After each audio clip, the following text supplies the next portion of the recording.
Kasi ako po sa Kapanaba, when I went there, halos lahat ng kumpanyang pinuntahan ko, ang lalaking kumpanya to, hindi naman ito mga mom and pops store. These are big companies, manufacturing companies, na talagang hindi nagbibigay ng minimum wage at all. At meron pa nga isang kumpanya na nagdi-discriminate. Pag yung babae, mas less ang sweldo kaysa sa mga lalaki. Pag sa mga lalaki, libre ang uniforme, sa mga babae, hindi. Pag sa mga babae, walang 13-month pay, sa mga lalaki meron. Yung mga ganun ba? Nung pumunta ako, na-flag ko yun. Pero yung Dole na pumunta na months before me, hindi na-flag yun. So dapat, yung field inspector na yun, maparusahan. Dahil yung sinasabi ko na pumunta sa company ng pag-inspect, paglabas may envelope. Yung sinasabi ko po ay totoo to. Hindi ko po katang-isip to.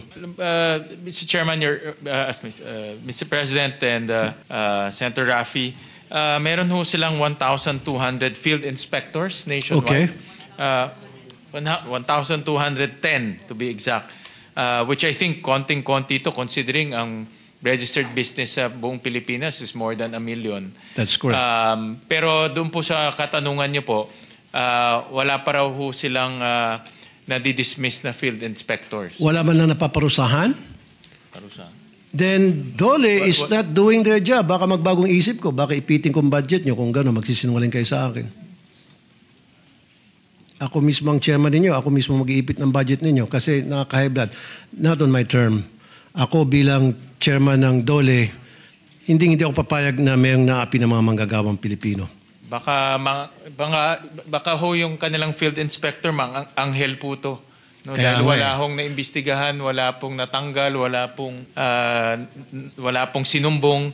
Baka maanghel po yung kanilang field inspector. Kaya nga po, nung pumunta po ako dun sa Kamanaba area, kasama ng Valenzuela, lahat ng kumpanyang pinuntahan ko may violation, especially dun sa hindi pagbigay ng tamang pasweldo, which is like the minimum wage, walang 30-month pay, etc., etc.